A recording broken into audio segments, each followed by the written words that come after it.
Hello, and welcome back to another YouTube video. Today is going to be my weekly split. I'm just going to go through each day. My first day is usually legs, second day is upper body, and then I switch back to legs, and then upper body with the rest day in between. Typically, my week and my schedule changes a little bit here and there, so I just try to adjust as I go. Now for me, the first day is definitely a quad focused leg day. My first exercise is some type of a variation of a squat.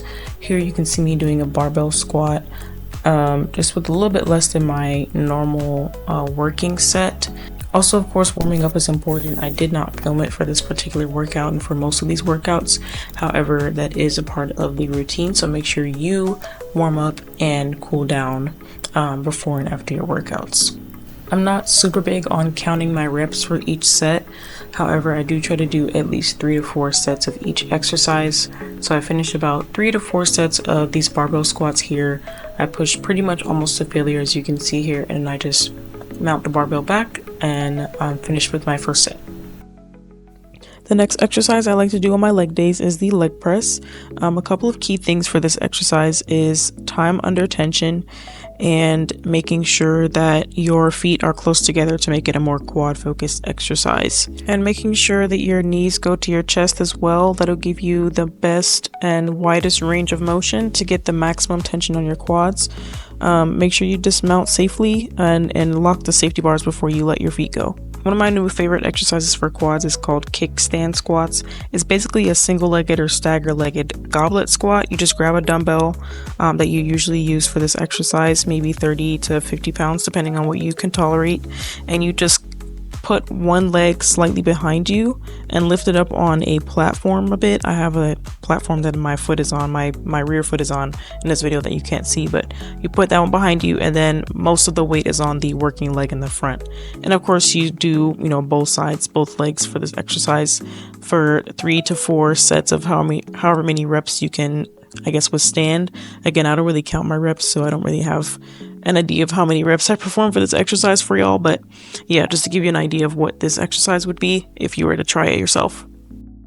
Also, this exercise may look easy, but as you can see here in a couple of seconds, I kind of go down to one knee.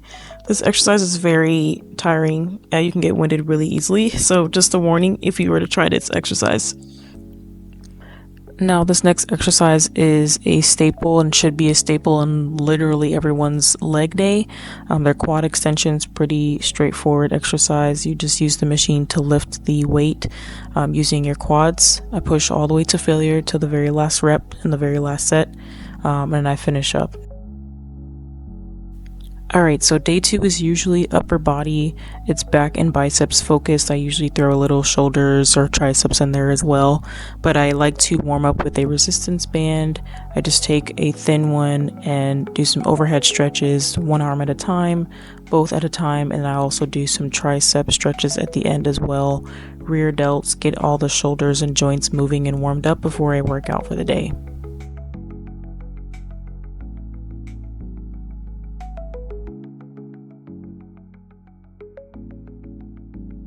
So the very first exercise I like to do for my upper body days is the cable pullover. You'll see here that it's a pretty easy exercise as far as form is concerned, but all you have to do is just hold onto the handle and pull the weight into your hips, pull it into the hinge of your hips, and try to keep your arms as stiff as possible, not necessarily straight, but don't bend them too much and move them too much. Otherwise you'll be recruiting more arm muscle than back muscle, and you don't want that for this exercise. This is a back exercise. You can see that my lats are engaged as I'm pulling the weight directly into my hips and into my legs. I do this for about 3 to 4 sets depending on how I'm feeling for the day. I get a solid usually 8 to 10 reps. Again, I don't usually count my reps, but I try to aim somewhere in there or until it really hurts and I can't do the exercise anymore, mostly. But then, yeah, I finish that for my first back exercise, and then I move on to the next one. So this next exercise is actually one of my favorite back exercises. It's a pretty straightforward exercise. Again, a lot of back exercises are very straightforward and simple, but this is the machine low row. You'll get a machine that has the handle kind of lower towards the lower part of your body, and you kind of pull it upwards into your back. where you're tucking your elbow into your side. These are really good for engaging the lats one at a time to get the maximum tension on each one and maximum weight on each one. Again, this is one of my favorite exercises to program into my back days, so if you want to program this into your own, I highly recommend it. This next exercise I consider a back day staple. If you don't have lat pull downs programmed into your back day, then what are you doing, babe? Like, put it in there. What are you waiting for? These are just really great because they engage the full lat, and it's also a very simple and easy exercise that anyone can do. The key points I would just say is to make sure you lean back with each rep. Don't just pull it straight down into your lap. I see a lot of people doing that, and you're not engaging your back at all when you do that. So make sure you lean back and pull it directly into your chest, so that way you can get the maximum tension on those lats and the maximum range of motion. Now this exercise here, barbell curls, they are also a staple in my back and bicep days. Nothing can beat a barbell curl. It's even weight distribution across the whole bar. Both of your arms are working at the same time. And you can slowly, progressively overload very easily with this exercise over time. And they also make your arms look really good. My veins and muscles be popping on this exercise. I love how it looks, but also it's a very easy exercise as well for anyone to do. So definitely program this into your upper body day if you want to get a good pump for the biceps. I usually follow up my barbell curl set with a set of hammer curls, just as a superset to really maximize the tension I can get on my biceps. I do them back to back as a superset usually. Sometimes if I don't do the superset, I just do the barbell curls by themselves. But definitely incorporate barbell curls if you haven't already in your upper body day, and then consider doing a superset with this exercise right here. And then here's just a little appreciation for my hard work. My biceps look insane. My arms look insane. The delts insane. Everything looks great. Just a little appreciation.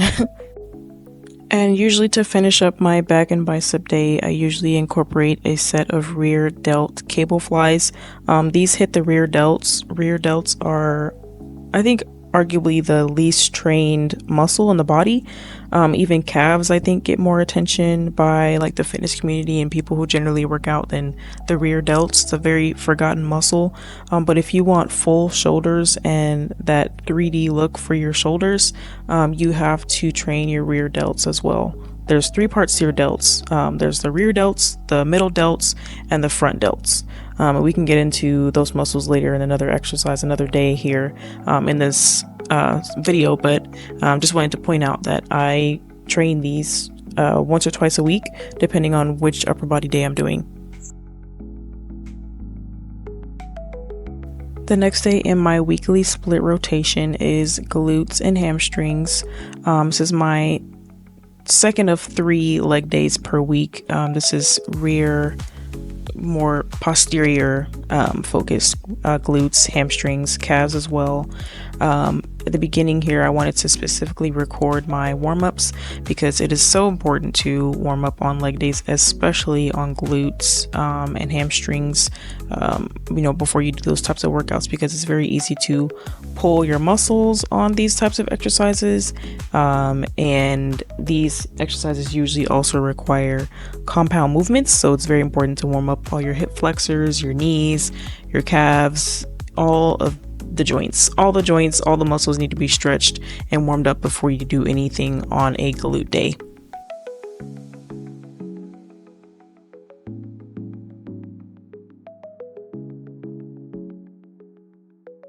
Now, I don't know about you, but my glute days are very tiring and they take a lot of energy out of me. So I like to do the hard stuff first. The hard exercises for me are hip thrusts and RDLs. So I do my hip thrusts first because they take the most energy out of me. I usually do about 3 to 4 sets of 9 to 10 reps, depending on how much weight I have. If it's a little bit heavier, then I do 6 to 8. But the key points for this exercise is to make sure your feet are, I'd say maybe like a foot away from your glutes before you push up into position.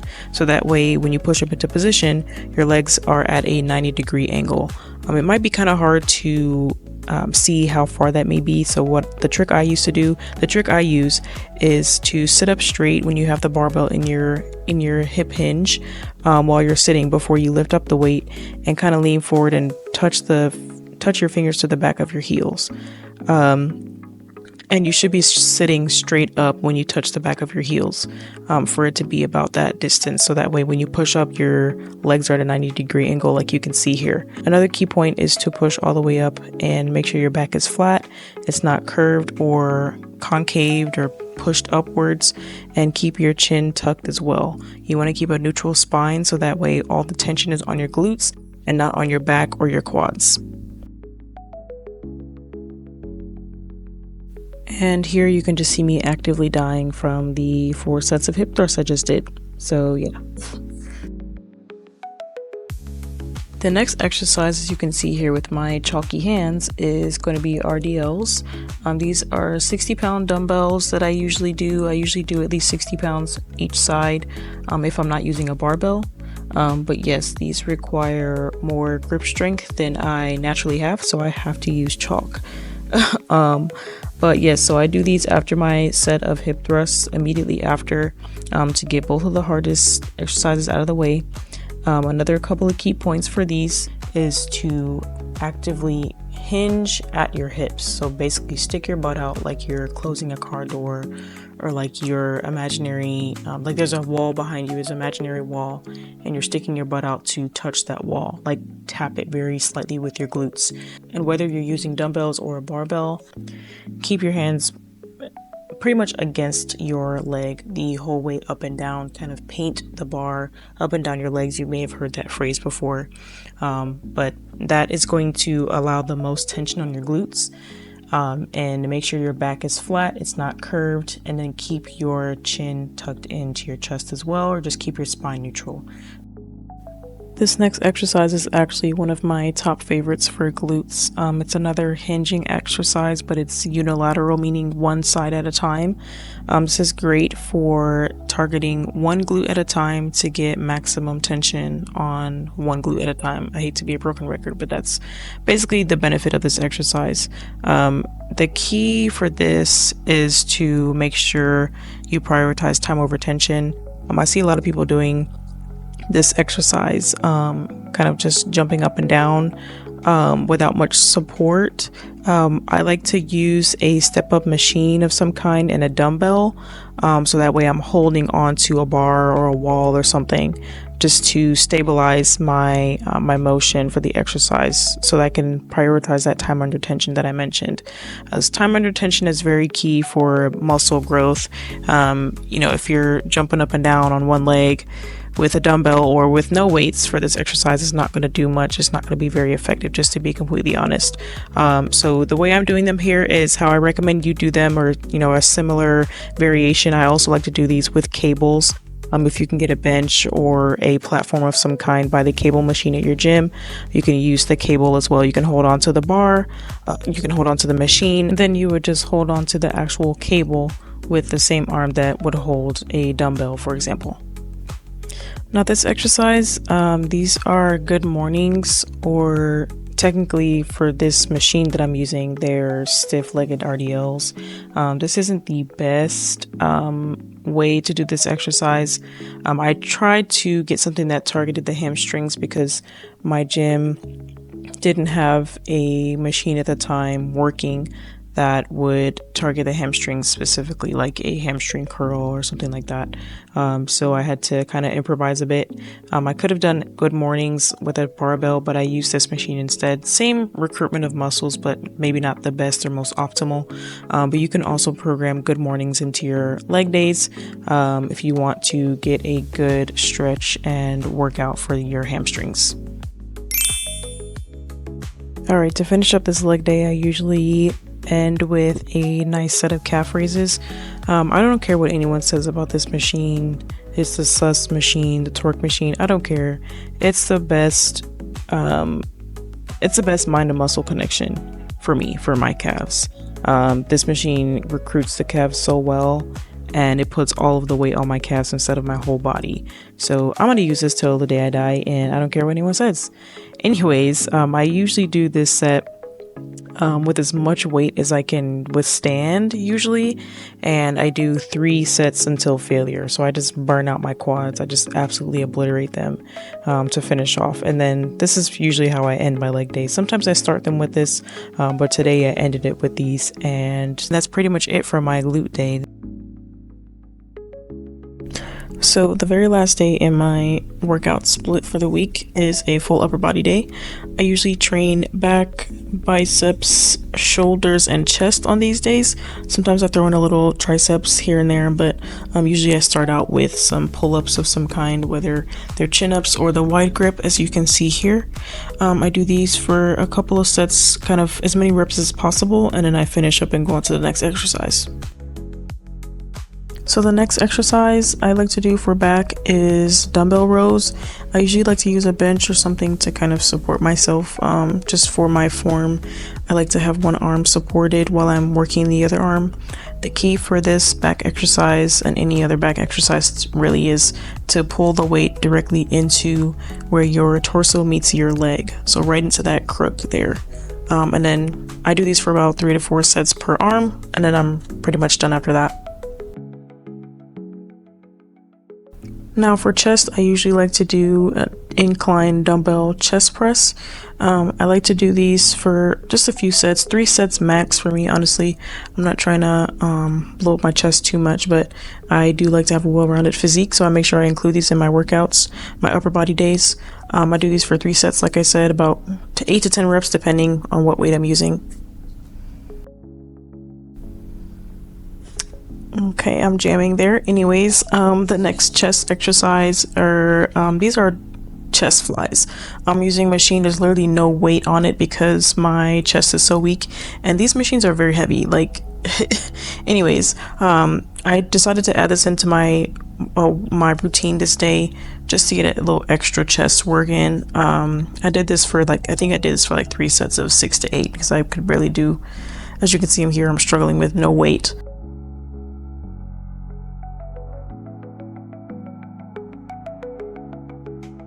For shoulders, I usually hit a set, or not a set, I usually hit 4 sets of dumbbell lateral raises. A really key thing for this exercise, because I see a lot of people doing this exercise wrong as well, is to raise the dumbbells kind of at an angle and not straight out to the side of you. Kind of do a V shape. Another really simple shoulder exercise as well is just the shoulder presses with some dumbbells. Pretty simple exercise. The key point for this exercise though is to keep your elbows kind of tucked in and kind of at an angle and not necessarily pointing out and flared out directly to the side of you. And this will give you the best tension on your anterior delts, which are the delts in front on your shoulders, and your middle delts. And that is a wrap for my weekly workouts video. Let me know if y'all enjoyed this type of video. I'll try to make more, and let me know what y'all think in the comments. Like, subscribe, all the good stuff. Love y'all. Have a good day.